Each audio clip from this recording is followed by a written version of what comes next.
everybody. And if you're just tuning in, you are listening live to 105.3 FM out of Mississippi and 107.7 FM out of the beautiful city of New Orleans, UFO Paranormal and United Public Radio Network. This is the Angel Rock. I see you, Kevin, Z-Sun Dragon, and Connie Martins. Welcome. Hang on, I'm just, as usual, trying to get TikTok working here, so give me a sec. I got to make my intro longer. I usually have time sometimes on the Thursday night show, but not on Monday night. So give me one. Oh, wrong one.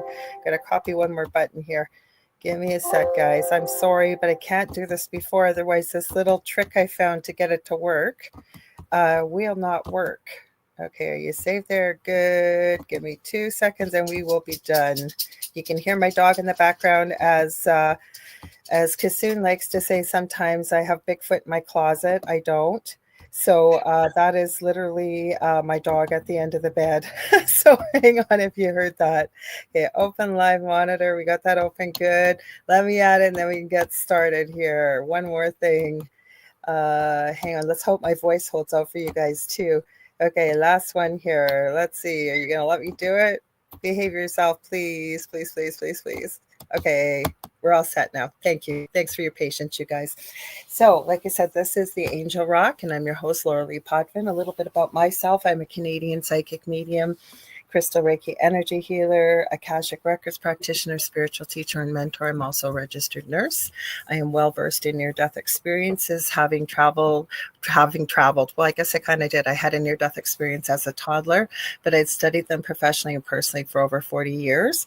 I'm also extremely well versed in all aspects of the paranormal, having lived in an extremely haunted house of my own.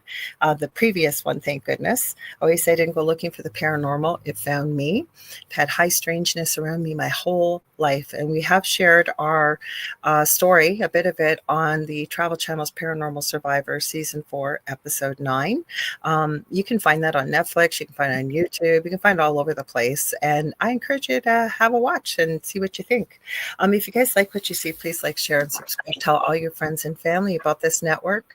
We stream multiple shows daily, 7 days a week, and when we're not streaming live, we do have the archive server that kicks into the last 25 plus years this network has been around, and we have, I think we're almost up to 40 hosts live actually. And so what else do I want to tell? Hi, I see all you guys. I got to say hi right after I do all this, all of our housekeeping, as I call it. This network does broadcast to every country in the world, but 80% of our audience is audio only. So if you can't see us, you can't join the conversation, like Julie Jean Bassett and Connie Martins and Z-Sun Dragon, or as I call him by his muggle name, Kevin. And if you know this show, the Angel Rock, and my second show I co-host with my friend and fellow medium David Hansel, The Thing at the Foot of the Bed, here on UPRN on Thursday nights from 7 to 9 p.m. Eastern Standard Time. You know, both of these shows are very audience participative. So if you want to join the conversation, and we'd love to have you join us, I always tell my guests that I don't have guests on Thursday nights, but Monday nights I do. I always tell them what an incredible audience we have. You guys are so intelligent, well-versed. You add so much to the conversation. And you're really kind to people that are new to the show too, and I really appreciate all that. So how you can join the conversation: you can go to my Facebook profile, which is Lorilei Potvin. It is public, so you don't have to be on my friends list to watch. We're on my YouTube channel, The Angel Rock with Lorilei Potvin. Our new main channel for the network now is UFO Gods and Extraterrestrials. We have a secondary backup channel, which is International Public Radio. I had to think about that for a sec. We are also on the network's Twitch channel, which is UFO Paranormal and United Public Radio. We are on my Instagram. I want to check that too. I see Kai Baby Kitty just joined on Instagram, so welcome. Your comments are not integrated into everything here, though, unfortunately. So I'm going to sort of kick back and forth between here and TikTok, which did not open my live monitor that I asked it to do. So give me a sec while I get it to do what it was supposed to. There, now it did. Okay, good. So I have to kind of go between Instagram and TikTok to get you guys and let you know because I want you to join in the conversation, ask us some questions, some comments. That's what we love. I'm also on my Rumble channel under Mystique 1508. I always tell the same lame joke. It's not a stripper name. It is an old channel, and it's actually from X-Men, that name. We also have a TV channel. for the network. It's Roku, and we're on there tonight. So how you can watch on Roku, you're going to go to the channel store, type in UFO space P as in paranormal. There's a drop-down list. We're about the third or fourth one down, and you're looking for UFO Paranormal United Public Radio. That's how you can watch us. Many of the shows do broadcast on there. I also seen, I think, on our network station manager's banner that somehow you can either listen or, well, I don't think you can watch, but you can listen on Alexa too. So you may want to check that out. Lastly, we are on the Angel Rock on TikTok, and I say welcome to everybody. You guys, you love this gentleman that I have sitting beside me, not physically, but on the screen. And I'm so happy that he's back here. We got good stuff to talk about tonight. Let me read you his biography. Tom Dongo is recognized as a world authority and one of the United States of America's leading authorities on UFOs, paranormal occurrences, and remote viewer. And over the course of many years, been a key lecturer at numerous U.S. national and international conferences, including the International UFO Congress. He studied at the Berkeley International Pyschic Institute in Santa Cruz, California, and has spent the last 30 years in the greater Sedona, Arizona area, which is known as one of the premier UFO hotspots of the world. He is also a writer of mainstream magazine articles and the author of 8 books on the paranormal, including The Mysteries of Sedona, The New Age Frontier, The Alien Tide, Mysteries of Sedona, Book 2, The Quest, and then The Quest 26 Who Have Answered the Call to Sedona Peak of Their Spiritual Quests and Experiences, another book called The Quest in Pursuit of the Ultimate Mastery, Merging Dimensions, Volume 2. I got to read some of these books, oh, my goodness. The Opening of Sedona, Everything You Want to Know About Sedona in a Nutshell, Unseen Beings, Unseen World. And welcome back, Tom. That is quite a wonderful biography. Holy cow, you've done a lot. So thank you. Well, I just turned 80 years old. I should have accomplished something, but yeah. Happy birthday. Yeah, you're lovely. I'm very happy to be on your show again. I am too. Before we get into our conversation, let's say hi to everybody. So like I said, we've got Z-Sun Dragon, or Kevin, as I call him. That's his muggle name. And if you're a Harry Potter fan, you'll know what a muggle is. Contessa, or Connie Martins. We've got Julie Jean Bassett. Have to give her a huge shout out because she introduced me to you. And I tell people about you because I do talk about you in the nicest of ways. And I tell people, thank God Tom had company coming in from out of town, because him and I, the conversation we were having before he came on the show, Tom, I could have talked to you for hours. And so thank you. I also want to give Julie Jean Bassett a huge shout out. She is an animal communicator, both Earthside and mediumship wise as well. She's helped me with many of my animals. She is an incredible healer. She is a shamanic practitioner. You guys, I've taken her animal communication course, which I forgot to add too. I am an animal communicator now too, thanks to Julie. Check her out. If you're having problems with your animals, you don't know why they do the crazy things they do, I am telling you, Julie blows me away with what she knows what an animal needs. Working with your animal, she would just never push something on an animal. She's so respectful of everybody, but especially your animals, people in spirit, because she's in people medium too. She actually sent me, as a friend, some healing on the weekend with this darn bug I've had for it's been 9 weeks. And she sent me a beautiful message from my son that passed away recently. So I really appreciate that. And again, I've had a life-changing shamanic practitioner session with her. So check her out at juliejeanbassett.com. Julie does say, though, unfortunately, I have another commitment, so I can't stay long. Duty call. She said, I will catch whatever I miss on the replay. We're just glad you could pop in, Julie. Carol Ann Iadarola is here. Now, she has a show on the UPRN here on Thursday nights before the thing at the foot of the bed called Ethereal Encounters Unveiled from 5 to 7 p.m. Eastern Standard Time. So check that out. She's lovely. I've been on her show before. Julie says, happy birthday, Tom. We got Mish here from the future, as I always say. She's over in Australia, so it's Tuesday morning. She's probably getting ready for work. That's usually what happens. Let's see. Okay, we went through everybody here so far, Tom. So I don't even know where to start, because what you said was, before we went live, you've got this interesting thing. Is it about UFOs or ET or something? You're going to be careful the way you tell it, but I am intrigued. I asked you nothing about it before we went live, so I'm all ears. Yeah. Well, I talked to the guy that gave me most of the information this morning, so I have to be a little bit more careful. But you're familiar with maybe a cough drop in my mouth. Hold on. Go ahead. You can do whatever you need to do. Yeah. So the message that Paul Hellyer, the Canadian minister. You sent me that. I was so glad you did, because that was so succinct in a nutshell. You want to tell people who Paul Hellyer is, or you want me to? Yeah, he's the Canadian Minister of Defense. He was, and he died a few years ago. But yes. He went before Congress, U.S. Congress, and he said that extraterrestrials have made contact with most of the governments because things are very. Our water is poisoned. Our air is poisoned. We're very close to the destruction of this planet, and they were trying to warn us that we better start paying attention. So it was at any rate, he said most, and I already knew about that because I have friends in very high places, and I'm also one of the world's best remote viewers. So I see things that people don't, and I proved it. I proved, I'm not just blowing smoke out my ears. I proved it many times.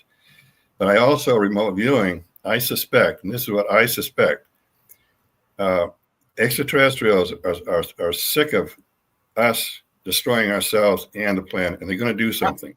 They're going to physically come in pretty soon. Not going to fight us, but they're going to change things, because they don't want us to destroy this planet.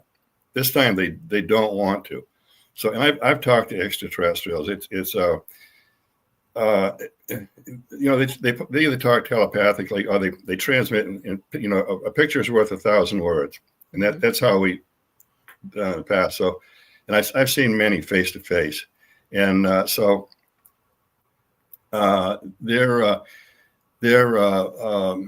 very close. I mean, this could happen tomorrow. I've got sources. I'm kind of condensing everything, but plus my remote viewing, and this planet. I just found out that in Egypt, near the pyramid, they found bodies. Rows of bodies have been buried, and one bodies are scattered around. This is new news, but evidently it's for real, and they're radioactive. So there's 3 places in the world: South Africa, Pakistan, and Egypt. Are they skeletal remains? Are these fresh remains? Or no, these are ancient, thousands of years old. Okay, got you. Well, yeah, so we probably had, my estimate, we've had at least 2 nuclear wars on this planet.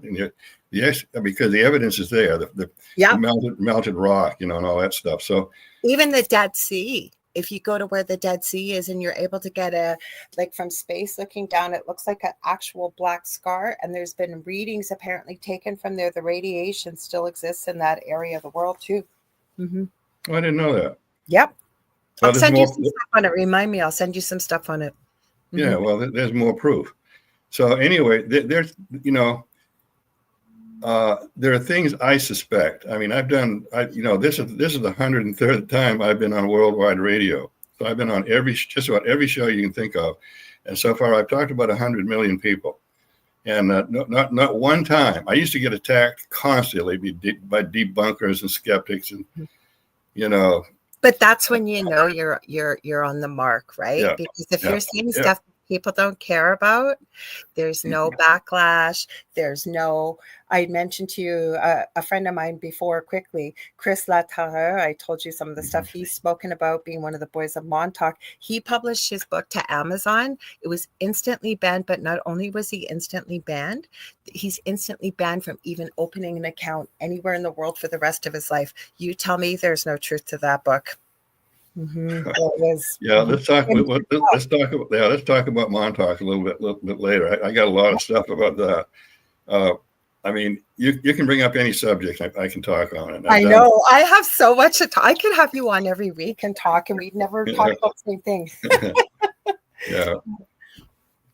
So anyway, where was I? Anyway, extraterrestrials. About the radiation, and then the bodies, and then you were saying too that you've been on so many shows and received a lot of backlash in the past. You said. Yeah. Oh, I've been. All of these people. I figure over 100 million people have heard me talk about my stories now, and nobody has attacked me, not once. No criticism, no, oh, this guy's an idiot, he's a BS, not once, because I would have heard about it if they did. You're not an idiot. That's fine. Yeah. There's a lot of trolls out there, and I mean, you can prove something, they'll still say it's BS. So anyway, I think this could happen any day now. And I got to be kind of careful. Can you hang on that thought for a question? Because I think we were asked a really good question by Connie. I'm going to put it up on the screen. She wants to know, why do you think that extraterrestrials care so much about us? Now, some people put in the chat, maybe it's not us, it's Mother Earth or Gaia. What's your thoughts on that? Like, why do you think they care so much this time? Well, I can answer that real fast. They don't care about us. Yeah. Bill. Anyway, he was the top UFO researcher in the world, and he had just talked to somebody that had been direct alien contact, face to face. A ship landed, and they got out and they talked. And the guy said, "Why don't you extraterrestrials stop us before we kill ourselves off and destroy the planet?" And the extraterrestrials said, "Well, we can't, because we would be held responsible by the higher ups because we intervened in your affairs, and your reaction, whatever you do, we'd be blamed for it. So that's why we can't." But they're more concerned about, right now they're concerned about the Earth. They don't want, it's like I just said, there's probably been at least 2 nuclear wars in the last. They've destroyed this planet. A nuclear war will destroy this planet. There's no absolute. I don't think they'll let it happen.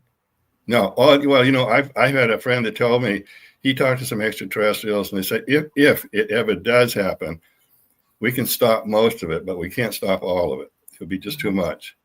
But there are some that will try. Mm-hmm. But they're more worried about the planet. I mean, because this is a free will planet. We want to blow ourselves up. Have at it. That's it. Yeah, but if we do something to our planet, we're kind of smack dab in the middle of the solar system here. So it doesn't just affect us. Like the way my son, even that passed away, was able to read, and he was very concerned about this because he would see it. And I used to say to him, to make him feel better, I used to tell him that, now, I don't necessarily believe this, but he was like a young child. So I tell him, don't forget about the Van Allen belt. Don't forget about NASA. They're not going to let this happen, because my son used to be very, very, very worried and afraid of this. Because like I said, my thoughts are, it's like giving matches or a very easily lightable lighter to toddlers and say, have at it, have fun, make sure you light everything on fire. And people are going to be affected by this. So will other beings, off-worlders, I believe. Well, I know an awful lot. I've been at this for a long, long time. So, and I've known all the experts, none of them. So I've said this many times, whatever I say, I can prove it somehow. I've got proof. I believe you. I don't just blow smoke. Mm-hmm. So the problem I run into all the time is, I've said this to many millions of people. People are just plain stupid. It's not just that they're unaware, but they're stupid. Because I've tried to explain things to people, and even fairly intelligent people, and they just have this blank look on their face that they don't even comprehend what I'm trying to say. So it's. My whole, as old as I am, my whole being is kindness and goodness. That's my whole approach.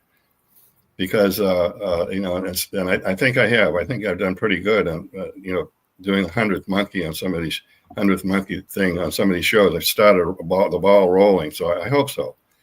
Okay, so let's back up a bit. I'm just going to say hi a few people that joined in. So Julia Evans, evening from over in the UK. Thank you for being up late tonight to join us, Julia.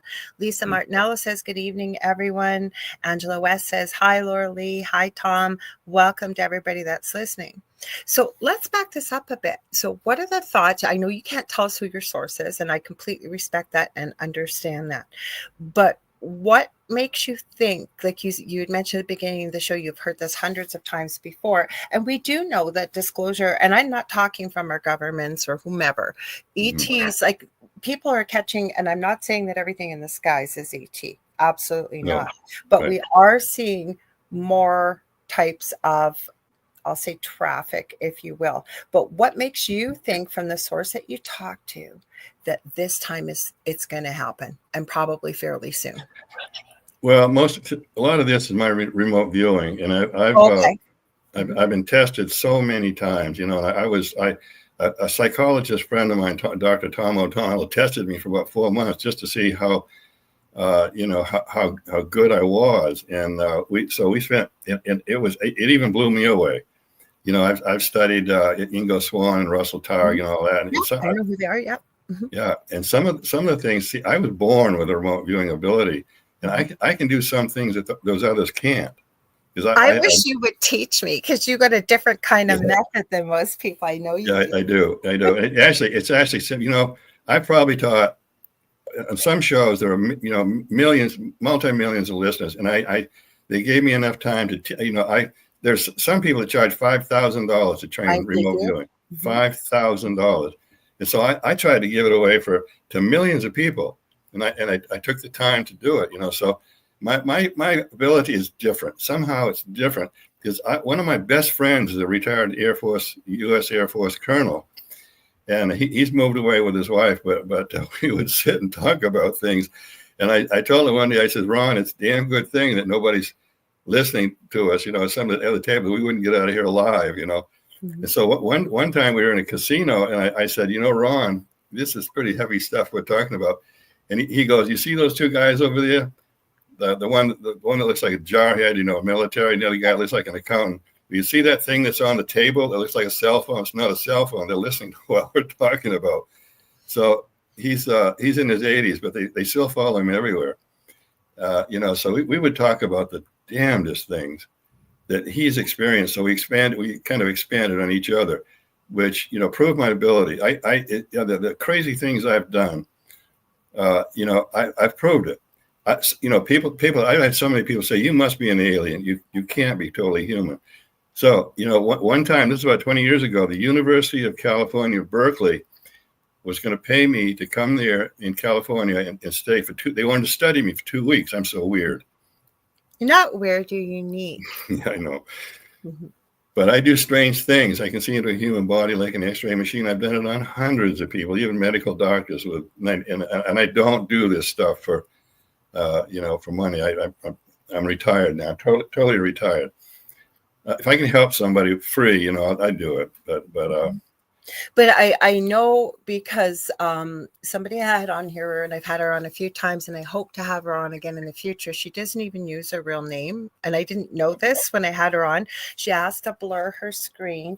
Her name is Jess Curzon, and she's in her probably mid 70s. She's over in the UK, but she was a special ed teacher, and she taught children with autism and nonverbal children, helping them to basically gain some speech so they could go further on into the school system. And she had this little boy come to her school in the middle of the class, as many years ago, and she calls him Asher. Okay. Asher could only speak telepathically. She didn't know about any of these things, but she was open to it because she was very observant, and she realized something strange was happening. The reason why I tell you this is because this kid was able to teach her telepathy, remote viewing, mediumship, all kinds of stuff. Like, they actually she hadn't talked to anybody about it. I had her a couple of weeks ago on. Asher's now an adult, well into his 30s, but they don't even visit. They just communicate telepathically. They don't even live close by. And they just did another remote viewing experiment where he did the session before Jess even knew what she was going to do. And then a week later, she didn't know where she was going. She had somebody drive her to just anywhere and what have you.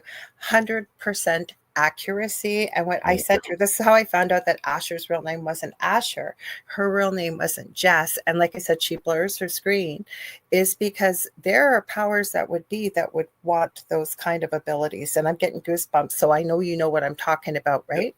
Yeah. Everybody's saying, I want to learn remote viewing. Julie's saying the same thing. I want to learn it. Now, I have taken a course. The only person I took it with, though, I wish he just passed away recently. We lost him, Dr. Chuck Kennedy. I took his course and I loved it because it was not just based on the old declassified CIA documents from Russell Targ's unit with the military.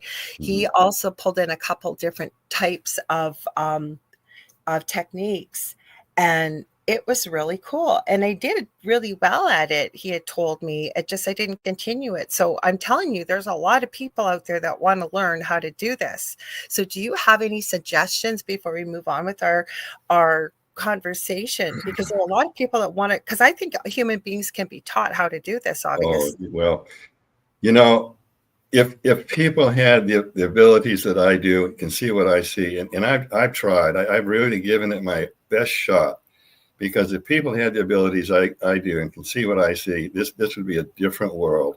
Absolutely. So and I'll give you a 10-minute lesson on remote viewing. All remote viewing is projecting your subconscious to somewhere, anywhere. Time has no. In fact, extraterrestrials have said you humans are the only ones stuck in time. They're not. We are. Yeah.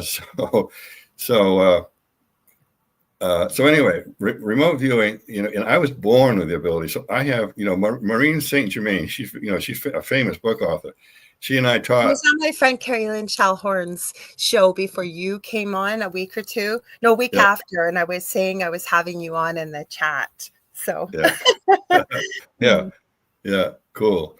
So anyway, Maureen would teach the military version, coordinates, all that crap, and I would. And she used to joke about it, that she would.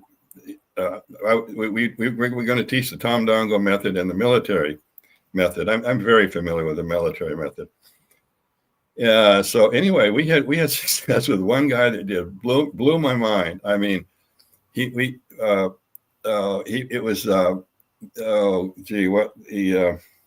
Titanic. Okay. About the Titanic, and he said the Titanic didn't sink. And so I'm thinking, what are you talking about? He said, no, it was the sister ship. And I can't Discovery, I think. The Titanic is actually in dock. It's still floating. And I said, at the time I didn't know that. So it didn't take us long to check. He was right. And I mean, that's one hell of a hit for a remote viewer. So he was one of our students, me and Maureen St. Germain. So can you give us like a quick synopsis? Yeah. Because like I said, a lot of people want to learn how to do it. A lot of people don't even know what remote viewing is, but Well, remote viewing is basically projecting your subconscious to a place, any place. Past, present. Well, no, that's a damn good question.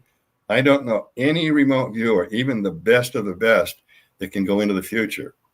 They try, because I've tried it, and it's just a conundrum of stuff. Because there's a multitude of timelines. Now, apparently, according to Lori Williamson, who does charge thousands of dollars for remote viewing programs, I think she's good at it, fairly good at it. Yeah. And I think she's a good teacher. She'll do a 4-day master class for free on Facebook.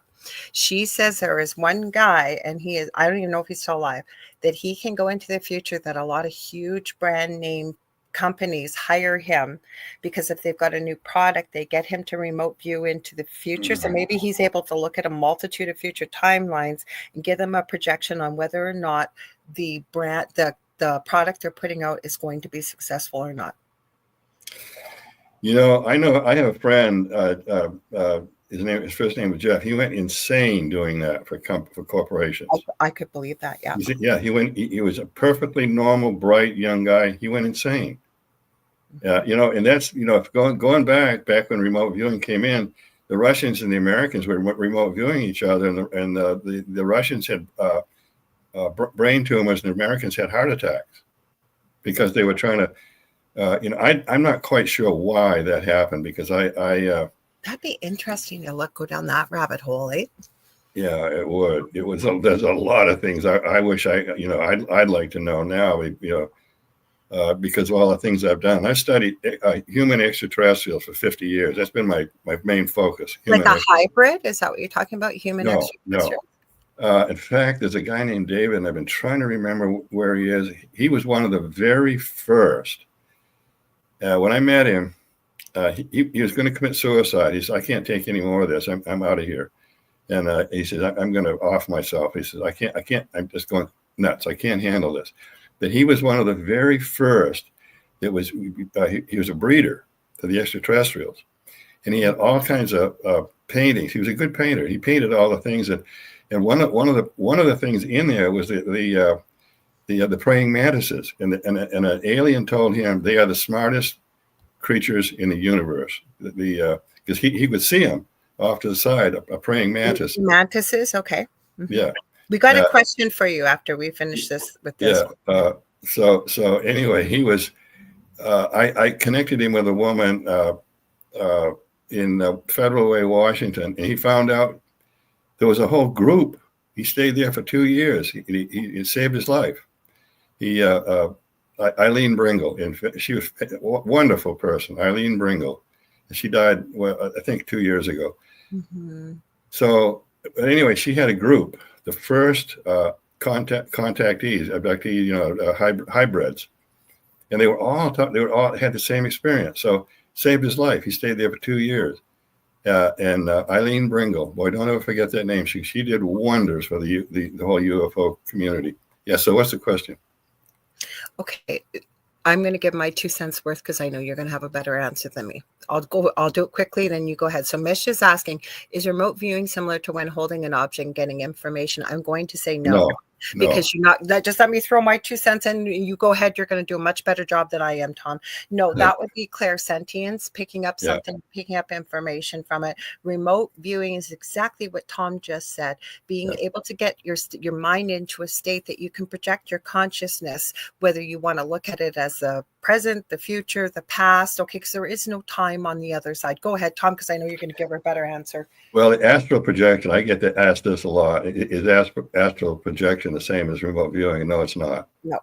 That question you hold. I knew Helga Morrow. We talk about Montauk. Helga had a lot to do with that. Helga was a good friend of mine. She's been dead for about 10 years now. Helga Morrow. And she was phenomenal. You could put something, you knew what it was, and then she would tell you what it is. So no, that has no relationship to.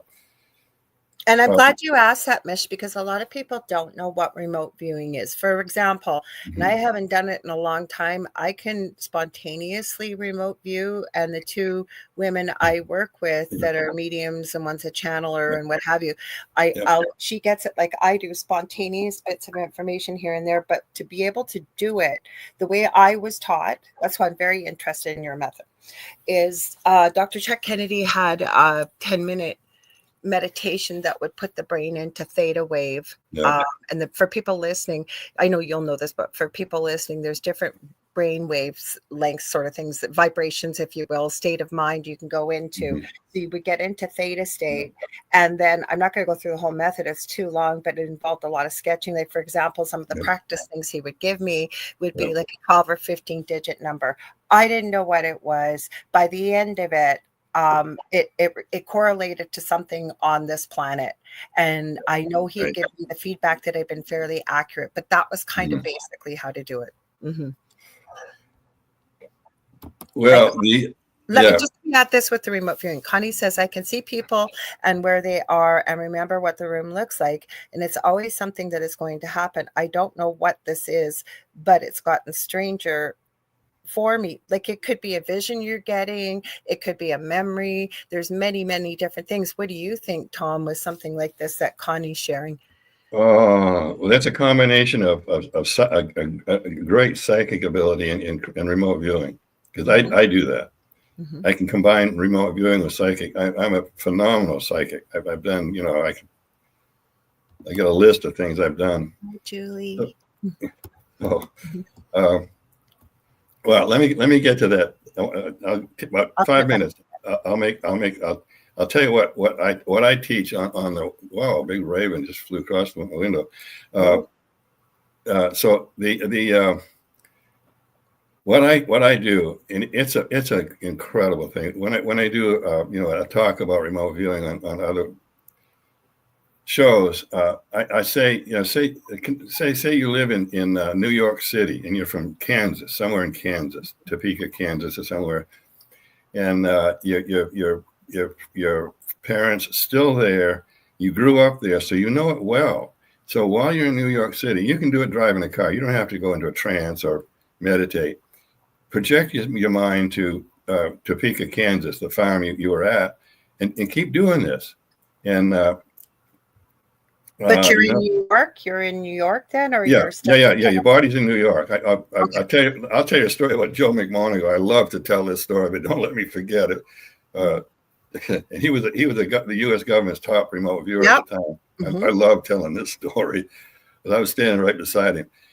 So anyway, project yourself there, your subconscious or whatever. Just go picture it in your mind. Imagine you're there and your family's farm in Kansas, and so just keep doing it, and it'll get the more you do it, it'll get clearer and clearer. And then you'll go there one day and you'll see a new red tractor sitting in the yard. Just, I never saw that before. So if you got, I did exactly that. So I called up the person. I said, and you say, "Hey, Dad, what's that new red tractor sitting in the yard?" And if they say, "Well, how do you know that?" You're a damn good. Then you're a remote viewer.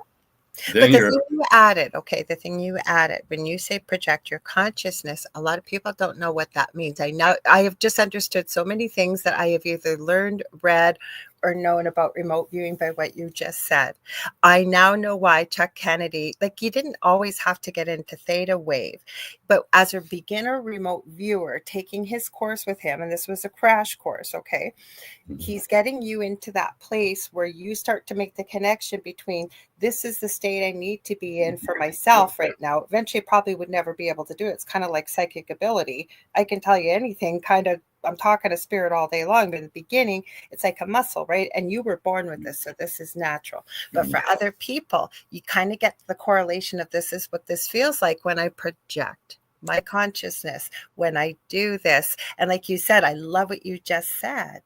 Keep going there, keep picturing it. And you have to be open. This is the thing I tell people. This type of ability needs to flow like water. The more you try to force it or push it, or you want it so bad, you're going to stop it, because the mind comes up in. You just need to be open and allow it to flow. And notice, that was another thing Lori Williamson, because I took her master class many years ago.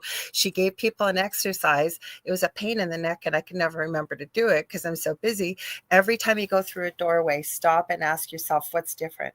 What's different? What's different? All these things just came to, I'm getting goosebumps since you just said what you said. Thank you. Oh, well, here's the key word. Believe. Don't doubt yourself.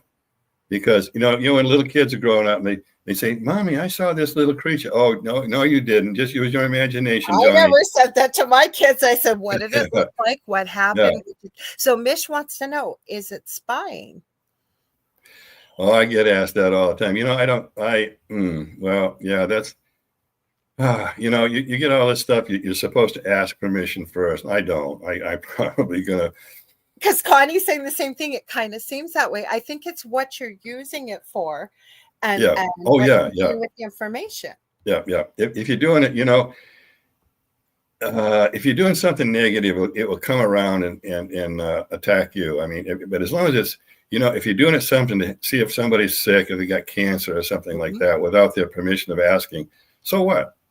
So what? You're not hurting them. I don't do that. Like with my ability and my friend BFF Leanne, I call her the Crystal Wizardress. She's our channeler from our group, and she's a Akashic Records like I am and things. Okay, I teach people, because I've been taught this, that when I say I'm doing a session with a client and they want to know why is my daughter not talking to me? Are we going to be talking again and whatever? I'm very clear with them. I don't want a bunch of information. Don't give me a bunch of information, please. Okay. The less I know, the better. But I also say to them, can I go into your daughter's, like go in and pick through it and find out what's going on and whatever? More than likely, but will I? No, because to me, ethically, that is like breaking into someone's house because the door's open. But remote viewing, I'm a little bit different on it depending on what kind of information you're trying to receive and how you're going to use it. Well, it's another good question. Another good question. Yeah. Okay. Have you yes. Good. Have you been kept out of spaces? Good question. That's what I said. Yes. And I went to Denver about 10 years ago, and General Stubblebine had the best remote viewers in the world there. I told you I'm good friends with his wife. Oh, Dr. yeah, right. Yeah, right. You're right. Yeah, small world, huh? Yes. So I've learned, yes. The answer is absolute yes. You can remote view somewhere, and you'll be blocked. You'll hear somebody say, "This is as far as you go." And I've had this. You actually, Stubblebine's remote viewers would run into a wall. I mean, it's kind of a wall, and I learned early on how to get around that wall. You talked about that on the last show. Yeah, I'm positive I caught someone remote viewing me. Oh yeah. Oh yeah. Well, if you're sensitive enough, you can. Yeah. At the Berkeley Psychic Institute, I was taught that if somebody is focused on you, it leaves a cord, like a rope. And if you can find that rope, if you're sensitive enough to find it, you can follow it. I got a story. I was at the Sedona airport one time, and I was walking along towards, and I suddenly got a feeling that this is funny. And I got the feeling, well, somebody's remote viewing me, because I could feel it, You feel it. It feels like someone's watching you, but you don't. And it's not crazy like you're being conspiracy theorist. It's like when you're sleeping and someone is looking at you. Like one of my kids used to do that when they were little. They'd wake up because you feel it. You just feel it, right? Yeah. So anyway, I found a cord, and I followed it. It was a long way, and I ended up in Budapest, Hungary, and there was a woman and a man. They were like this, and they're both dressed in black, all black. And suddenly they looked up like this, and they started laughing. They were laughing because I found them, and for some reason they were remote viewing me. I have no idea why. But my friend Michael Roser, who's also done some documentaries on Montauk and has been to Camp Hope, obviously after it closed. And I got to have Michael back on. He's so busy. Yeah. He's got Dark Hour Paranormal. You guys check out his channel on YouTube, and he does do a podcast. I don't know if he's doing it right now, but he does, and he's had some good guests on there. He remote viewed what we would call the past into Fort Hope, but when Montauk was active with the children that were there. And he said what happened to him was, it was like he was coming in through the ceiling, and he said it was the creepiest thing ever. He said he's seen all these people in lab coats all typing on computers, and the minute he said I almost poked my head through the ceiling, like for himself, the way he described it, he said I've never seen anything like it. They all turned around at once and looked at him, and he said I got so freaked out I just pulled myself out of it. He said it was the creepiest thing. I got to talk about this. I with Tom O'Donnell, when I was working with him, he had a garden. So anyway, I thought there's another remote viewer see you as a ghost, like a ghost. Good because I would go to Tom's place, because I was in Sedona and he was in Durango, Colorado. It's 350 miles different. So my body would be in Sedona, but I would project my mind to Durango. And I told him I wouldn't, I would never look in the bathroom, and I would never sneak up on him, And I told him, if I'm ever there, I'll let you know. So one day I couldn't find him. He was out, and he had a beautiful garden, a vegetable garden up on the top of a mesa by the San Juan Mountains, just beautiful. So anyway, I thought, I'll never forget this as long as I live, because sometimes when I remote view something, I can see it crystal clear, or it's like opaque, cloudy. So anyway, Do you know why that Huh? is? Do you know why that is? No, I Or don't. No, I don't. It's got something to do with, I mean, so many things we don't know. We just not, you just take it as it is. yeah. Okay. But, there are probably beings that are, millions of years ahead of us that can tell us everything and a lot more. I can get into that a little bit too. So anyway, I'm going across the lawn, and the dog, is little dog Binky, little 10-pound job, was running around my feet, So I got right down. I looked him right in the face, and I said, "You little blank, you can actually see me." He's going, oh my gosh. yeah. I got right down to the lawn on my hands and knees, and I said, "You little blank, you can actually see me." And he was going like this, So I thought about that a lot, if he could, that dog, well, how dogs and cats are, they see something, they're all looking I around. wish Julie was here, because Julie would probably give us a different perspective. But I think it's the energy. It's the energy that animals pick up, right? They're telepathic when they communicate. Yeah. And I think he felt your energy and he recognized it. But then I've heard other people can smell something when remote viewing. So could the dog smell you? Yeah. Well, I don't want to get into this too much, but I cured a girl of 4th stage cancer, and I don't do this. I just wanted to see if I could do it. She had 4th stage cancer, and she was more worried about her boyfriend than the cancer. But I took the cancer out of her body and cured her. I've got the letter her mother sent me. It's a long story. It seemed to be only for me, because I asked Spirit, what can I do to help this girl? So I got a vision. So I still have the letter from his mother. We just came from the hospital, and I'm beside myself with happiness, because she just diagnosed cancer's gone.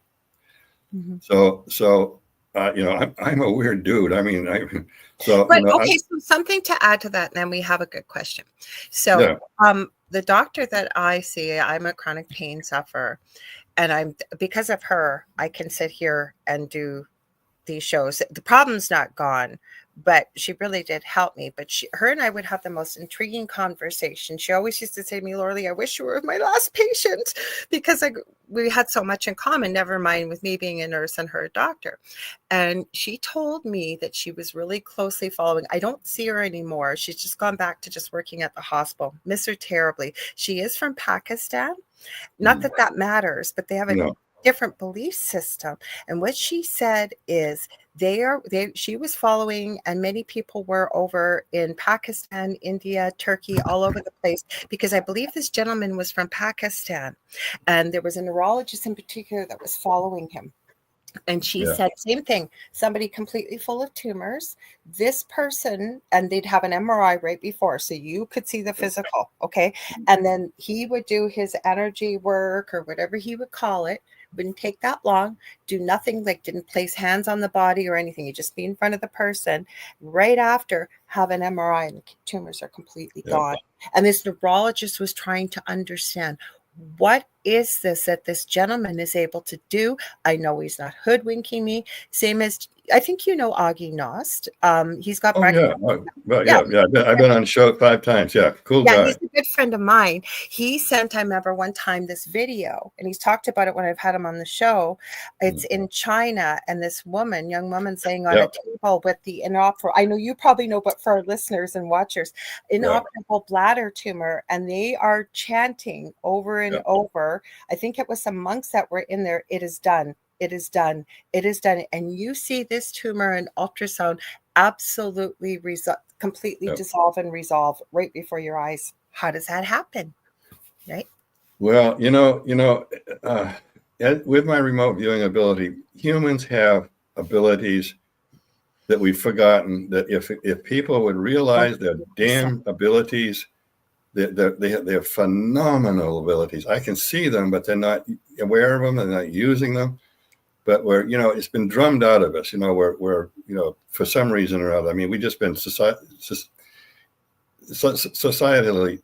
in society, we've been attacked over this stuff. I think that's part of my reason for being here, is to remind people, remind people how incredible we are. We do have a question for you, Tom.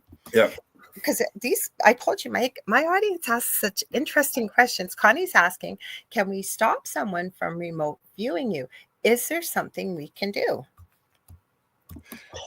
Well, if you know they're remote viewing you, but almost nobody does. I mean, I've remote viewed a bunch of people, and they usually don't. They have no awareness that you're there. Yeah. None. No. You don't have to worry. If you're aware of somebody remote, you can stop them. They'll just say, "Hey, dude, stop." You don't stop. Use your mind. Put up a wall if you want. My friend Leanne, her favorite thing is when we're dealing with someone super toxic, knives out. Knives out, meaning people don't understand this. So even like, I think everybody has some type of psychic ability. We do. It's been out of us. But the thing is remembering who you are and tapping into that. But part of what people don't understand, part of it is exactly what you said. Focus on what you remember in Kansas. Use your mind. You're using, in a sense, your imagination. Now, you're not making it up, but we're tapping into that type of wavelength where it's meant to flow, right? And I really believe that that's part of it, is tapping into that part of our mind that's been drummed out of us as children, because children can see spirit just like animals can. Children's work is play. They live in the now, right? They live in joy. Not all children, but that is the nature of children, the same as animals. Unconditional love, no judgment, right? To be in that vibrational space without expectations, but be open to the experience, is where I think is how we start to tap into our abilities. What's your thoughts on that? Well, I learned so much at the Berkeley Psychic Institute. In so many people, their football weekends or, six-pack weekends, they're at grandma's house. That's their main focus. So I spent the last 50 years doing, stuff,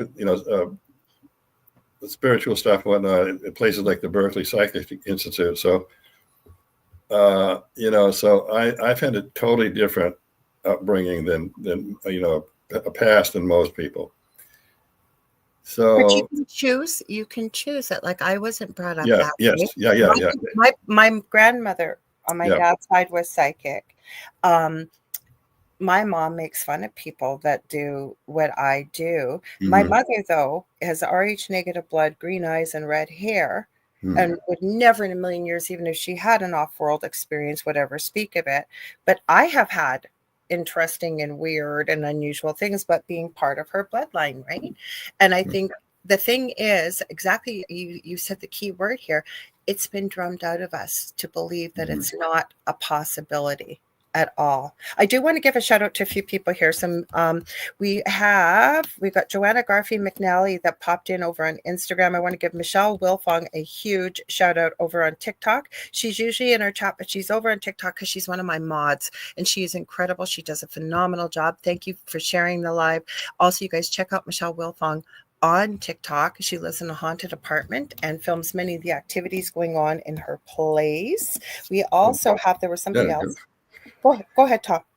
Well, I got to tell you a ghost story. It's a fun, it's a nice story. Highway Riders. Go ahead, DG. Go ahead. Yeah. So I was going to lead off with this, but and I sent you in a different. There's so much to talk about. When we're done, we won't even barely scratch the surface. But go ahead. I can't wait. Yeah. So long time ago, I lived near Jerome, Arizona, and Jerome is way up on a mountainside. In fact, they took a billion. There's 70 miles of tunnels under Jerome, and any kind of extraterrestrial could be in. And I've got lots of evidence that those tunnels are being used by extraterrestrials. Anyway, so she lived up there, and she lived on a house that was 3 bottom rooms and 3 top rooms. She was very poor. She had no money. I never asked people for money. Unless they want to donate, or it just takes a lot of my time. Then I ask for something. But anyway, she said, my kids, there's a ghost in the house, and my kids are going crazy. They won't go downstairs at all. Mm-hmm. So she said, would you come up? So I was, I didn't have a whole lot going on. So I did. I went up there, and as soon as I walked in the house, I sensed the ghost. So I went and I told her, the ghost is downstairs in the middle room. So Oh, her name was Anita. I just remember. Oh, sometimes my brain works. Me So, too. so, Sometimes. well, when you get to be my age, you kind of wonder sometimes. Gee, I mean, so anyway, I went down the stairs and I went in the middle room, and the ghost was terrified in the corner like this, because I could see her. I knew I could see her. And I said, you're scaring the hell out of the kids. Mm-hmm. And she said, well, it turns out she was Anita. She was an American Indian, and she was taking care of the kids in San Diego. She died when they were leaving. So I went up and told the kids, and I said, it's Anita. They called her Anita. And so they said, oh, so you know what? The kids were phenomenal artists. They'd go downstairs and play with the damn ghost. Mm-hmm. And they would draw pictures. The little girl was maybe 7. He was 8 or 9, maybe. But they were phenomenal artists. And they would draw pictures. I wish I had some. I kept some of those pictures. They would have given them to me. But they they showed themselves playing with a damn ghost. And it was just the most, and they were so happy to have Nita back in the house. And they found out they didn't need to be afraid of her. So, and then the kid, the boy, I mean, these kids were phenomenal artists, pen and ink, So he was out one day away from the house, and he ran into a reptilian. These kids didn't know anything about reptilians. So the kid drew a picture of the reptilian on the other side of there was a little guardrail there, a log that went up and down. So and the thing that kid didn't know, how could he have known it? It drew the reptilian with a ridge bone on its head, and they do. How could that kid have known it if he hadn't really seen a reptilian being? So I mean, it was I was really convinced. No, I believe you 100%. I want to tell you this because you can't see it, but over on TikTok, Michelle Wilfong says, first she says dogs and cats see on a higher plane vibration frequency than we do. They do. But she also said I could listen to Tom's stories all day. I want to give Michelle a shout out. She said her mother-in-law is ill and she's been doing Reiki on her every day and they've been seeing a huge improvement. So thank you for sharing that. And thank you for letting people know, because I do crystal Reiki, not the same as Reiki, but definitely can work. But what I wanted to share with you, I had a question that came to mind when you shared that ghost story.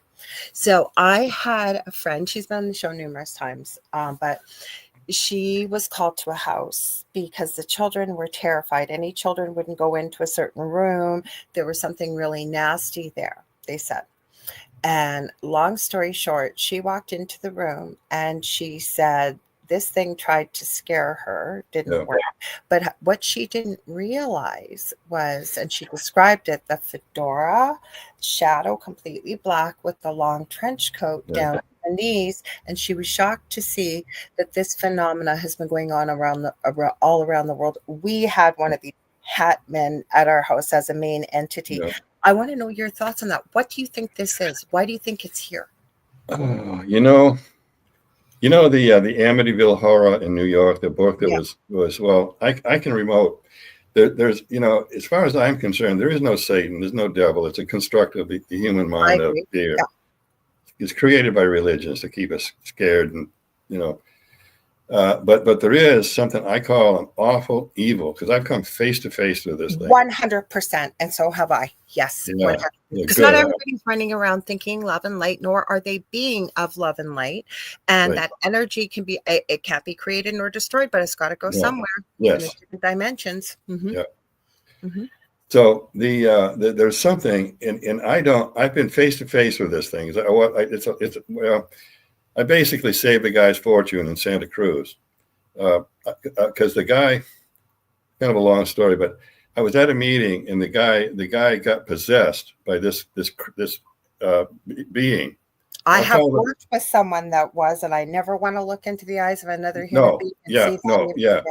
Me too. I looked in the eyes of a possessed woman, and it is scary as hell. And they don't, you can see the creature trying to take her body. She was trying to get her body back, and you can see it right in her eyes. I mean, not people don't have to worry about this. This person levitated on camera in front of me. Jeez. Yeah, that would. And with Bye. just a look, hurt their children, their pets, and when they were not under the influence Yeah. of this, one of the most loving, kind, wonderful people you've ever met. How do you hurt somebody with just a look? Kid was doubled over on the floor. The animals were crying. It was horrible. Yeah. Mm-hmm.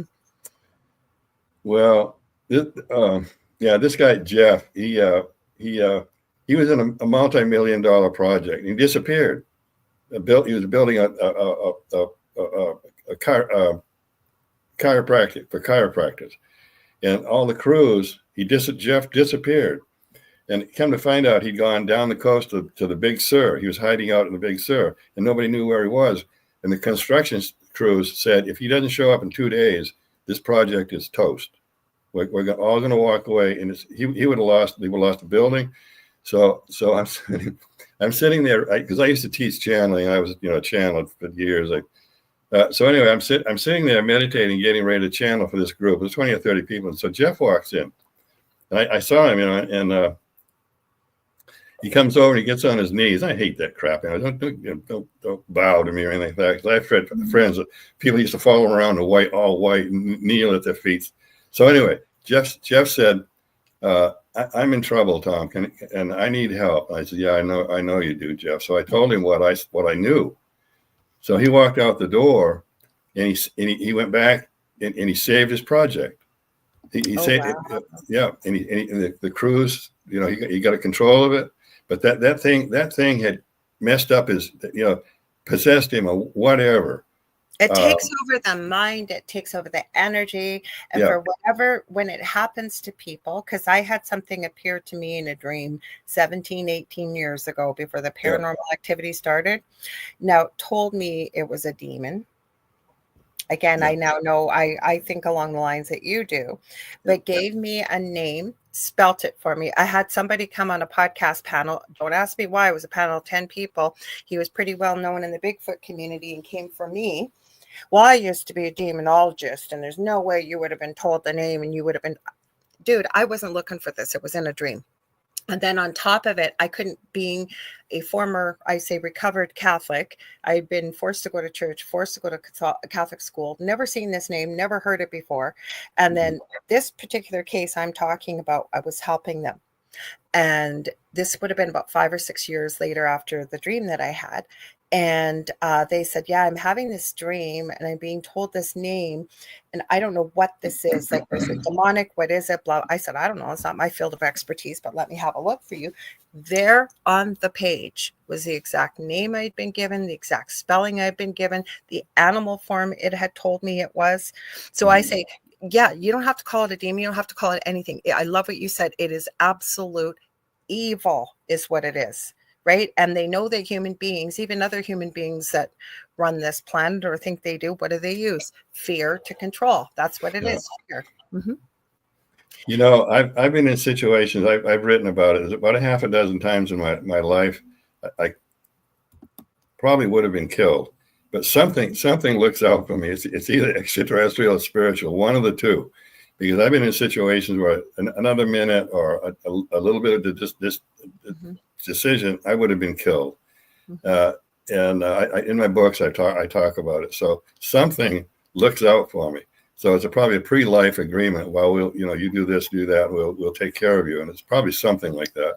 I think we have a team now. Whether you want to call them angels, you want to call them off-worlders, they are off-worlders. They are extraterrestrials, but it is a being of love and light that I think that is here to assist us. They never interfere unless you kind of acknowledge and say, yes, I know you're here. I want to know you better. I want to know more about you. And I think they do watch out for us. I do think they work. They don't interfere, but they do help, and they will help, and they will work with you. I have a question I'm dying to ask you, and I have not asked you this question. What are black-eyed kids? I've asked this to so many people. Why do they need permission before they I black-eyed. Well, I've had friends of, the black-eyed kids is, I've got to tell you the story about me. What happened? I knew you would have a story. I got I got Ask that. I wanted to talk to some people that are, higher than me about this, because it drives me nuts. Me But too. anyway, It's driving me crazy.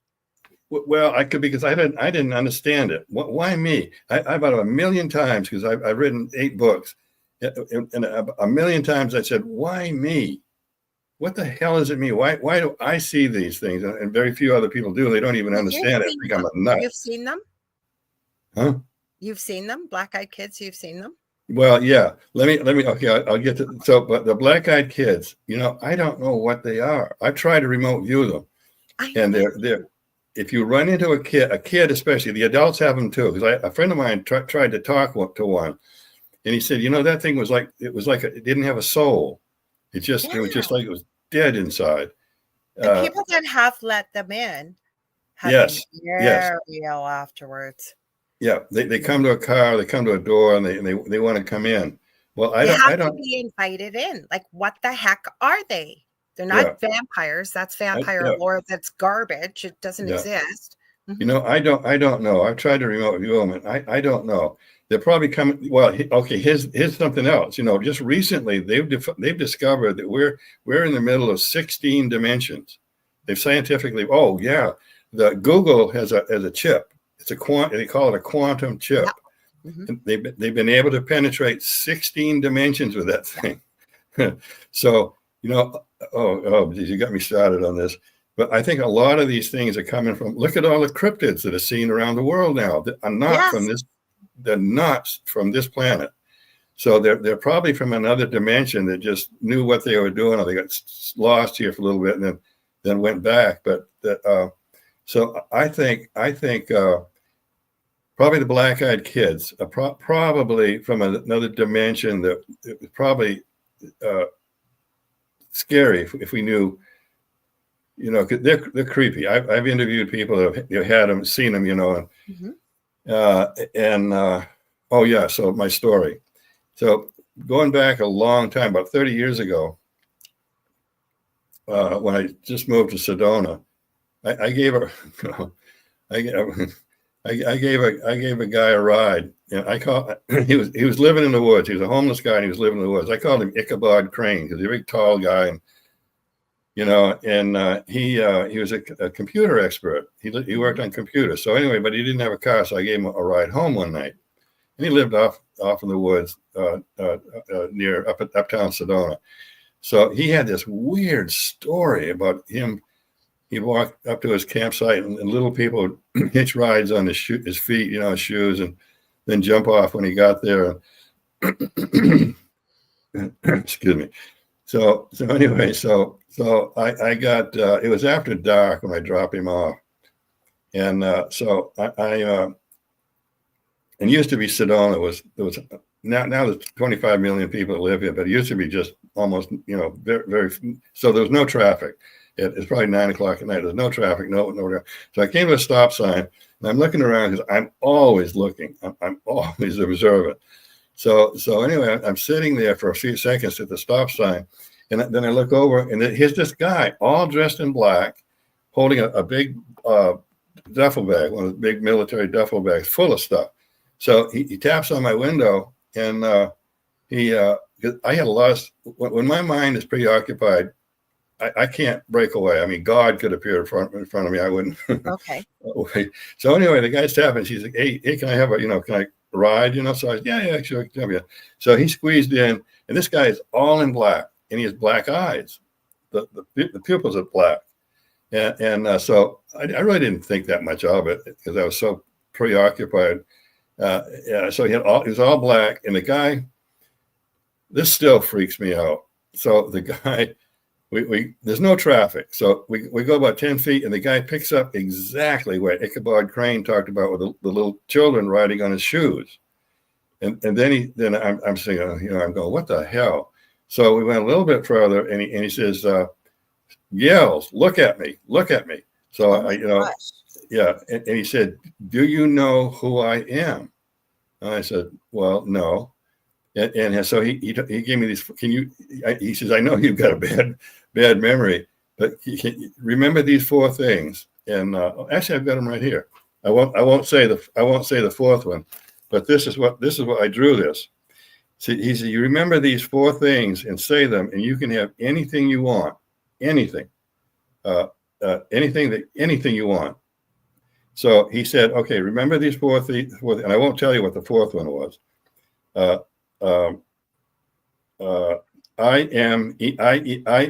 letters I-M-E-T, time, and Kenneth. And then I've got the 4th one here, and I won't say what it was going to be because it's too many, So I'm going, what the hell? So I did memorize them. I wrote them down as soon as I got back, and so the guy got off. But what I've had people say, like it's a puzzle that I'm letting them, they're trying to, oh boy, I can have anything I want if I say these 4 words, So a lot of people, I said, I didn't put this up here as a puzzle, because what if the guy was the devil? What if he was? What if he was something evil? And so he got off, and I asked around the next day, and nobody ever saw him anywhere. And he was all black everything, black hair, almost black eyes. So I'm thinking, why me? Why in the hell was it me? Well, why me, Tom? I'm going to tell you about my story when you're done. By the way, Kevin says, great guest tonight. See, I told you my audience loves you. But yes, why me? Like, why do some people, I'm going to tell you some of the stories I have told about my life. And as I'm talking to somebody, getting to know them, and you tell them, you almost have to add, I promise I'm not crazy. I'm not making this up. I couldn't make this up if I tried. No. Right. Do you feel that way too? Like, I have had that kind of life. Yeah. Mm-hmm. Well, just real quick, in your introduction, you're talking about don't stick your feet out of a bed at night. So that's the name of our show. What's at the foot of the bed, or the thing at the foot of the bed? Mm-hmm. So I had 3 friends. They were retired United States Marshals, and we used to love to hang out together. So there's a haunted house in Jerome. It's famous haunted house. It used to be a hospital. It's a big place now, and the owner was a big fan of my book. But anyway, these guys would rent a room and sleep in, 4 or 5 guys and sleep with one. Yep. And he woke up one night and there was something trying to pull him out. His feet were sticking out of the blanket.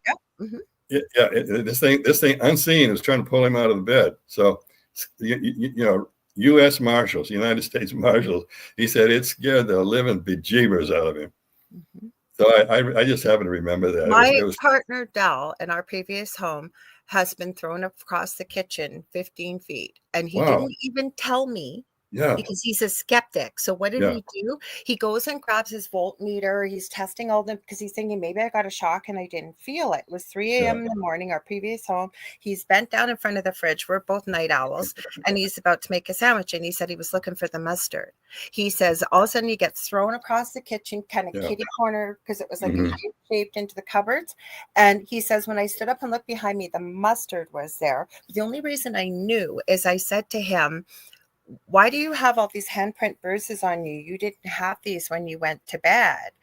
And then that was another story, another one. Sorry, when I found the bite on him that wasn't human, that I have a picture of, he was cut up on his arm. And I said, what happened to your arm? Why are you all cut up? And then he tells me what happened to him. But we have experienced things like nothing in this home like the previous home. But we were sitting downstairs, and he's still a skeptic to this day. We were putting pieces together. This is 5 years ago. And our dog, who was a puppy at the time, had this big floppy blue llama, could not have stood up if it tried. Okay, I still remember we're sitting in the hallway putting together this bookshelf. And this freaking thing, literally out of the corner of your eye, stands up and takes 3 steps and flops over. I go, did you just see the blue? He goes, llama, step and take 3 steps. I said, yes. Same thing with the guy in my dream. You're talking about this guy, the all dress. The guy in my dream, this happened 10 minutes ago. There was a tree in my front yard in my old house. And I was out there and I'm looking up and there's a man dressed. I always say I'm not a high maintenance kind of woman, but I can tell you, very expensive dark charcoal pinstripe suit with white pinstripes, dark charcoal, white silk shirt, black silk tie. He had this black slick back hair just below his ears, cut like flat across the back of his neck. He had a very, very, very short goatee and mustache, all one piece, skin kind of whitish, sickly green. But as I looked up, his eyes kept going from black to flame, black to flame, and he kept trying to offer me because I had just I was making pet jewelry and stuff, and the day before I'd been out, and everywhere I went locally they wanted to carry my merchandise, but nobody wanted to take a cut of the profits. Everything went to me, and I couldn't understand this. Long story short, he goes, "Oh, you know that little jewelry pet business you have?" Called me by name. And he says, "That's nothing. I can give you wealth. I can give you fame. I can give you anything beyond your wildest dreams. All you have to do is agree to follow me." And I kept saying, "Who are you?" It's not radio friendly, where I told him where to go. He then started laughing at me. And I said, "Who are you?" And he told me, "I'm a demon," told me his name, told me the spelling. Again, I told him under no uncertain terms would I agree to follow him. Again, not radio friendly what I told him, but it involved a lot of curse words where he could go. He started laughing at me, wagging his finger, going, "Oh, no, no, no, no, no. Every time you see a crow or a raven, you're going to know who it is." And I remember calling on Archangel Michael in this dream. I can't even the words to describe it. Brilliant royal blue flash, silver and white. I woke up shaking, crying, and in a complete sweat. None of those things that I do. And all heck did break loose in my house. So why? Why us? Why do we get these things happening? Well, that's why I didn't finish that story about how to remote view. I'm sorry, finish, please. There's so much to talk about. It's amazing I can remember it. I usually forget. Oh, now I forgot what I was going to talk about. Okay, we were talking about the man in the black, and he left your car. You left your car, but he told you 4 things. Yeah. It was about the black-eyed kids. He was all dressed in black. And I remember you saying, like, the weird things that have happened to you. You kept asking, why me? Why me? Like, why is this happening? Yeah, I totally forgot. But anyway, Just cut me off. Cut me off. Yeah. So anyway, I'll finish this thing about the remote viewing because it's the key part. So you're going from New York to Kansas, and you grew up in this farm in Kansas, right? Mm-hmm. So you know everything. You know the fields and one day you see a red tractor sitting in the yard, and you call it, hey Dad, do you have a red tractor in the yard? If they say, well, yeah, Billy, how do you know that? So if that happens, you're a remote viewer. You're there. So anyway, and I tell people this is going to happen to you, and it's going to scare the blank out of you when it happens. Because I'm used to it. I've done it so many times. But you'll keep doing that, and you'll go to the farm in Kansas, and it'll get clearer. And while you're there, say I don't know, you're in London and you came from Ireland or whatever, same thing. So when you just imagine you're there. You don't have to, is this for real? Don't worry about that stuff. So just project yourself there in your mind, and then look around. Is it raining? Is it snowing? Is it cold? Is it hot? And that will suck you into that scene. So this will happen. And the first time it happens, it will scare the hell out of you. You will be there. Mm-hmm. If you remote view it, you keep doing it. You can do it driving. You don't have to do a deep meditation or a trance. You can do it driving down the road in your car. You can think about it. My place in Kansas, and you will be there. You're physically, you can go like this, and you'll be there. So that's when it gets really fun. We have a question from Kevin. Kevin saying, I had a dream when I was living up country with my parents, was a foggy scene in our backyard, and a deer turned and looked at me. So I went outside, same exact scene, and then the deer looked at me. So he's asking, was that a type of remote viewing, the experience I had? So it sounds like it already happened. This was almost like a deja vu. Would I be right, Kevin, with like you had a dream and then it happened, or would this sort of be like a predictive dream, do you think? I would have no idea. To me, it seems like if you had a dream of it and then you go outside and the exact same thing happens, to me, it would be more a predictive thing. Could you have remote viewed? I guess you could have seen it happening before it happened, but maybe there was some meaning in it too, Kevin. Maybe you were meant to have that experience. I don't know. Hard to say. Yeah, well, people have all sorts of different abilities, and some, I've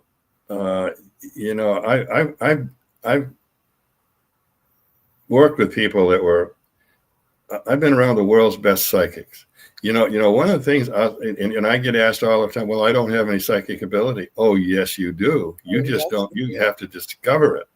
Mm-hmm. They say, oh, I never do anything psychic. Well, I'm not psychic, but they are.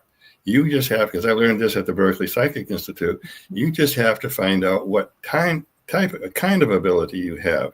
But everybody is psychic. And people call it their gut. I'm going to trust my gut. I'm going to follow my gut on this one. I don't know why I am, but I am. Or I know it. I don't know why I know it, but I just know it, and I'm going to trust it, and I'm going to go with it. Mm-hmm. Yeah, that's fine as long as it's good, But if it's no, but bad, I mean, when people have things like this happen, that intuitive side, the same thing they say that women are more intuitive than men. I don't necessarily believe that. But I think where the difference comes in is that men, especially, and it's changing, but men especially have been raised, right? And men are so different than women, which is a good thing, I think, but very logical, right? Like even like I said, my partner I've lived with for 15 years, he'll still debunk, and you should debunk anything strange that happens. Not everything's paranormal or weird, but the thing is, he will debunk it 6 ways to Sunday until there's no other way to actually accept that maybe something out of the no ordinary just happened. And that's really what I classify as a paranormal, right? You're having a strange, weird experience. Maybe you see some cryptids, maybe whatever. I'm just pulling stuff out of the air, right? Anything that doesn't happen with what we consider to be the norm in human life, to me, is paranormal. What do you think? Well, I'm not an arguer. I'll just say, okay, fine. No, I want to hear your thoughts. I don't want to argue. I don't like arguing either. So. No, I've said this many times. Bickering and squabbling will destroy this world. It's going to be bickering and squabbling. Mm-hmm. Sometimes you just gotta, you're in league with somebody. You just got to go along with them. Just adapt to their, don't criticize them, don't call them names, don't, and I've had plenty of it. So, but my co-host and I don't agree, and I've had this conversation with him many times with the fact that he does not believe in negative beings or negative this or negative that. And I said to him, we live in a world of duality here. Not everybody's running around thinking love and light. If you break it down to, energy can neither be created nor destroyed, but it can certainly be moved to one place to another.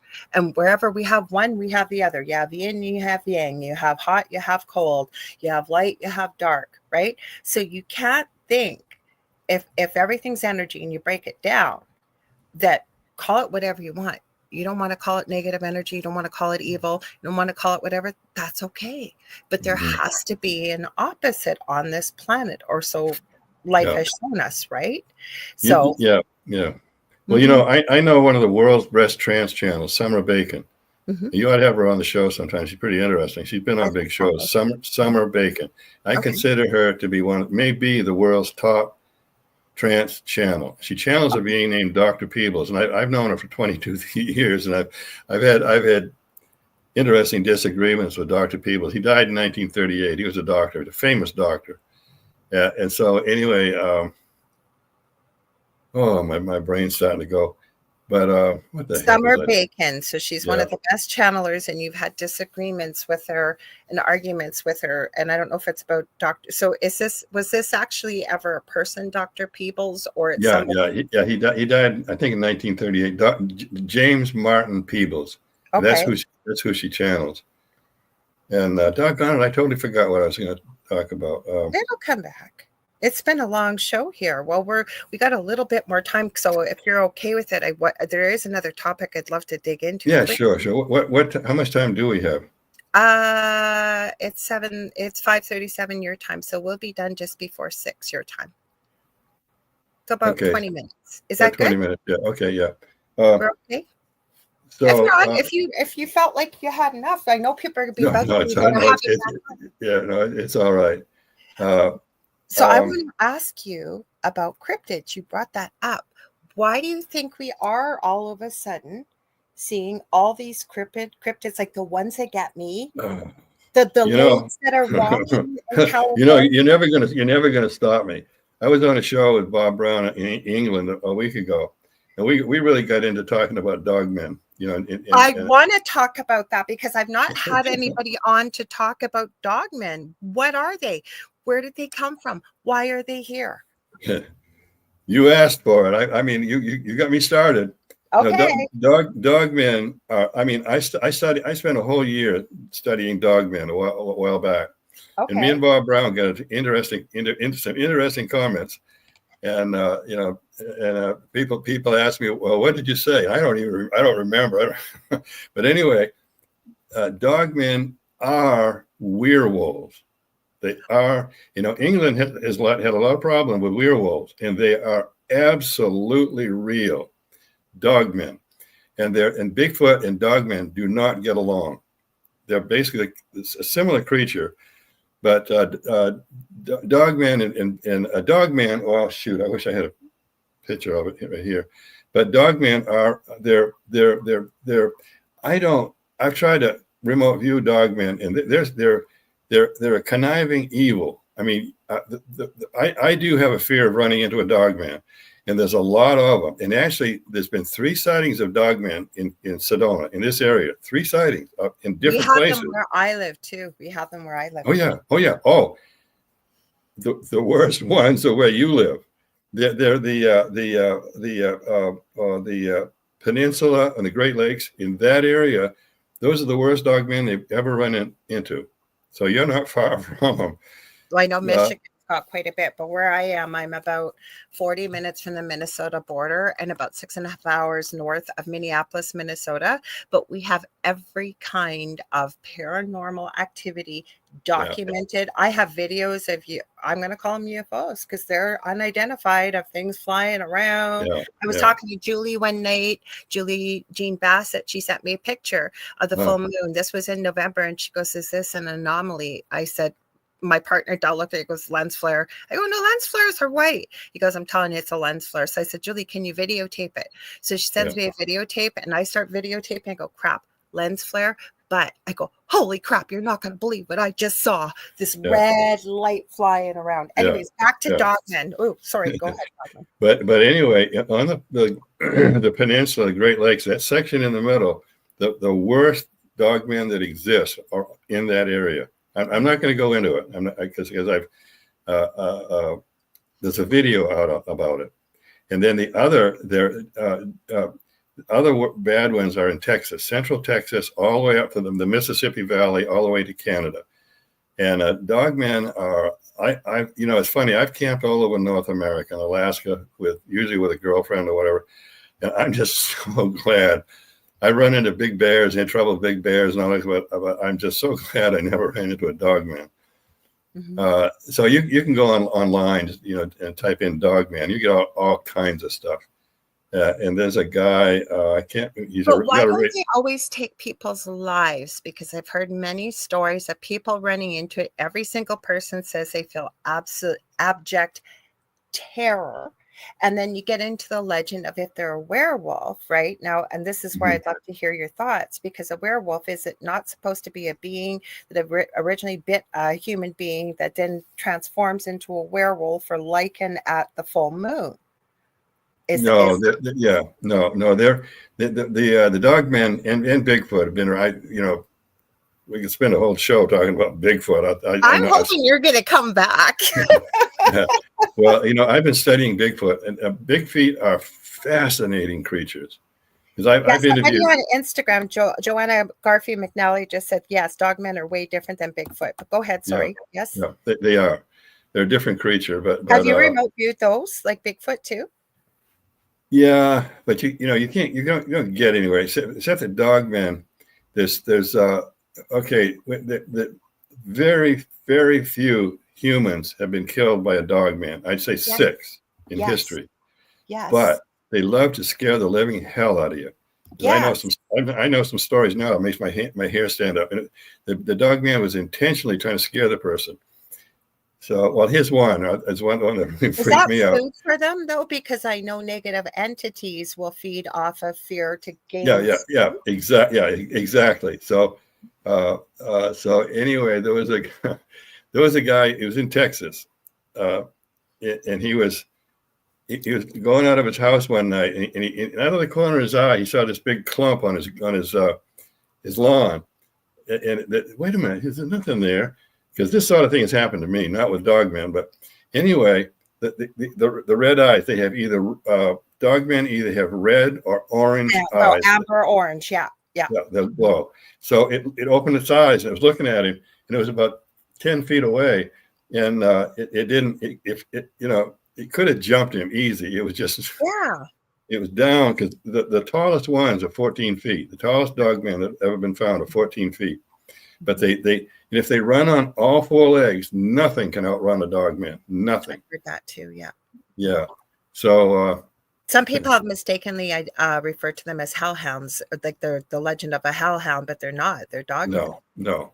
It's the same thing with in England, the big black dog, and the big black dogs are, because I've seen photographs of them. People ask me photographs, and they're in the category of the dogmen. These big black hounds that they run into in the middle, dogs, huge black dogs, same sort of thing. And it's beyond me to understand some of these things. I know about it, and that's good enough. But where do you think they came from? Like, if they're werewolves, are they interdimensional? No. They've always been here. Bigfoot and dogmen have always they've been here as long as we have, probably, or longer. But why are they coming topside now is my thoughts. Like, we didn't hear yes, I understand the legend of the werewolf. I understand this, but over the last 10 to 15 years, especially I'll say the last decade, they have really become a phenomena in the paranormal. Yes, and they're more prevalent. I mean, dogmen have been seen. I mean, they've been seen here. I've known people that go back 100 years, and there's never been anything like it in dogman tracks.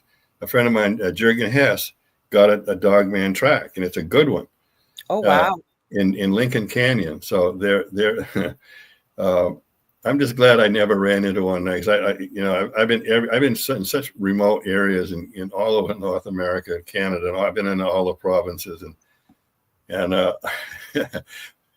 so yeah. Vic Cundiff, Cundiff,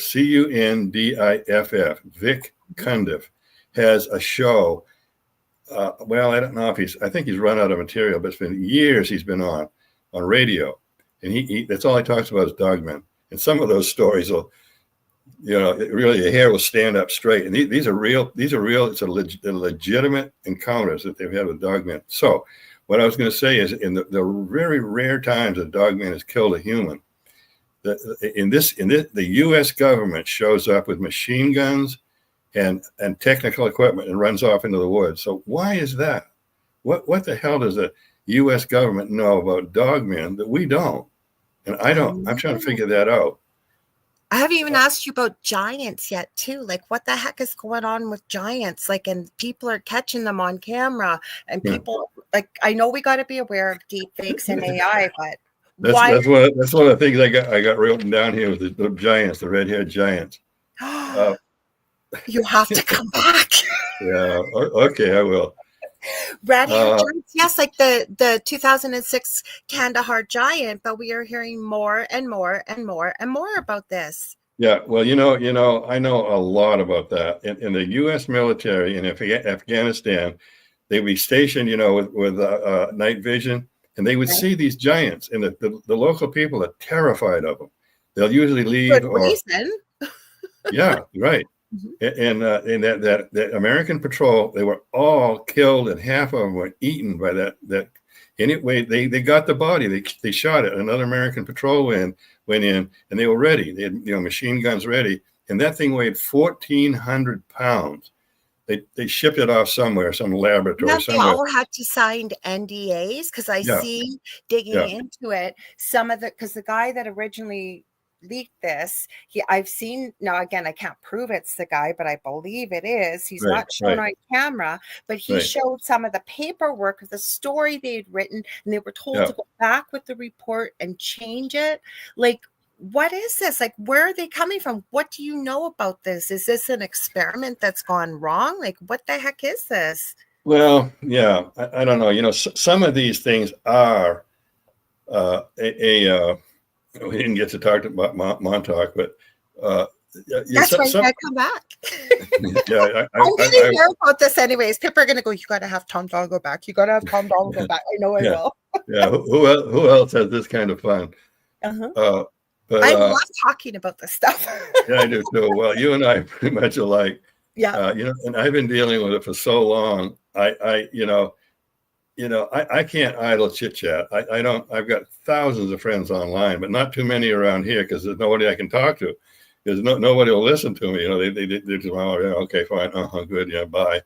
The first So time we talked on the phone, thank God you had company coming in from out of town. Because yeah, I know you were a little leery, like you hadn't met me. And it was like we probably have known each other from other lives. But I yeah, swear to God, if your friend hadn't been there, we would have been on the phone for 6 hours and it would seem like 20 minutes. We had yeah. so much to talk about. So I'm serious. Like I've really been into this and I have not had somebody on to talk about giants yet because I've got so many questions. Like, what is this? Yeah, they've probably been here as long. The redhead giants, they're getting killed off. So there's probably when the last one's killed, they're probably all going to be gone, Why red extinct. hair? Why red hair? Yeah, in Nevada, I lived in Reno for quite a while, and in Virginia City, and I'm thinking, could this have been a fake? But they had a red-haired giant that the Ute Indians killed. No, not Ute. Well, anyway, in southern Nevada, and there was a woman geologist witnessed it. She said, "I was there, and I watched the Indians kill him because the Indians would kill him on sight." And like Ely, Nevada, they ran all the redhead giants into that cave and then set through wood into set it on fire, and the smoke killed them all. Yeah. And evidently they've gone in there and dug it up, and they found some pretty strange incidents of things that were eaten, the bones. It's probably Sardinia, Italy. I have what I call my adopted daughter. Love her. We don't get to talk as often as possible. I remember years ago, she reached out after a paranormal survivor episode. I've talked to two people that weren't, unusual, I'll say. She's one of them. She knew about the tombs and stuff like that, but she didn't know exactly, like she'd heard a little bit. Now, since I've sent her, like we watched documentaries on it and stuff, my partner and I like really looked into this. And then she said now it's illegal to go near the grave sites, the tombs, the whole bit. And why Sardinia, Italy? Like these are massive bones, massive teeth.